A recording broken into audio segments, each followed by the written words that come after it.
আসসালামু আলাইকুম ওয়া রাহমাতুল্লাহি ওয়া বারাকাতুহু।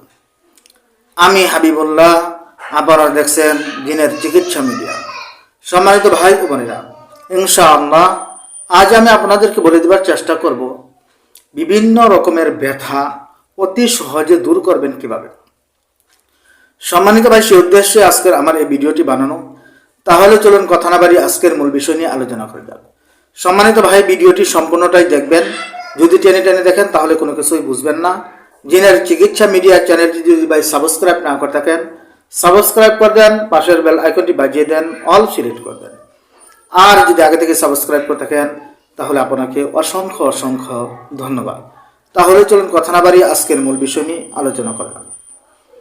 সম্মানিত ভাই, খেয়াল করবেন, ব্যথা কয়েক রকমের হয়ে থাকে।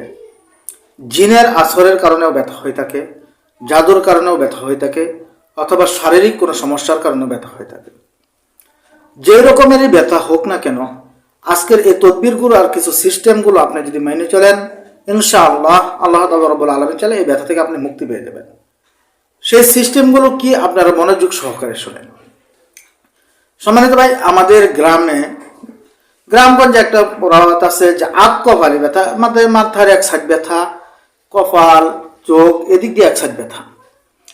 এই যে ব্যথাগুলো হয়ে থাকে, এটা একটা যে কোনো একটা সমস্যার কারণে ব্যথাটা হয়ে থাকে। এই ব্যথাগুলো দূর করতে হলে আপনার আসলে দাওয়া এবং দোয়া দুটোটাই প্রয়োজন হয়। শুধু আপনি দোয়া করলেন, দোয়া কালাম করলেন, তাহলে এই যে সেরে যাচ্ছে এরকম না। আবার দাওয়া খাইলেন, দোয়া করলেন না, আল্লাহর প্রতি ভরসা করলেন না, তাহলেও কাজ হবে না। আপনার এই ব্যথাগুলো করার জন্য আপনারা সাধারণ কিছু ব্যথার ট্যাবলেট, যেরকম নাপাবুরি খাইতে পারেন।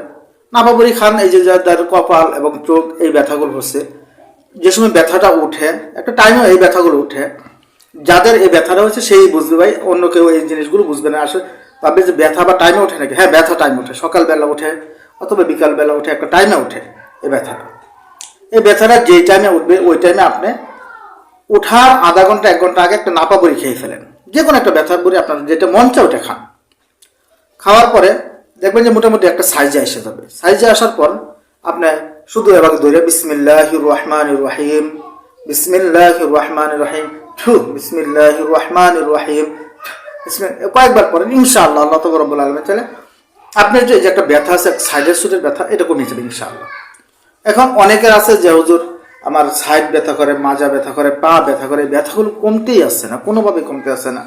আবার বিভিন্ন রকমের আমি স্বপ্নে দেখি, যেরকম আমাকে কেউ ফেলে দিচ্ছে, আমাকে সাপ বারবার দেখা যাচ্ছে, অথবা বিভিন্ন রকমের আগুন দেখা যাচ্ছে, এরকম পেরেশানির স্বপ্নে দেখো, যে কুকুর বিড়াল বা বিভিন্ন রকমের স্বপ্নে দেখে, তারপরে ব্যথাগুলো হয়ে থাকে।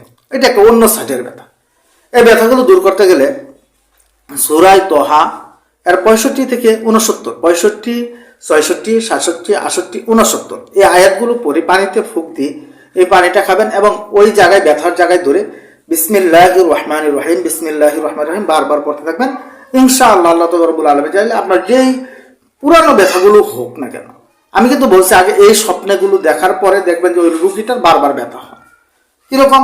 এই যে বললাম যে সাপ মা বিভিন্ন রকমের স্বপ্নে দেখে, ওদের যে ব্যথা হয়, ওদের জন্য সূরা তোহার 65 থেকে 69 নং আয়াতগুলো পরে পানিতে ফুঁক দিয়ে পানিটা পান করবেন। পারলে ওই পানিটা দিয়ে ধুয়ে নেবেন এবং বিসমিল্লাহির রহমানির রহিম, বিসমিল্লাহির রহমানির রহিম, বিসমিল্লাহির রহমানির রহিম বারবার পড়তে থাকবেন।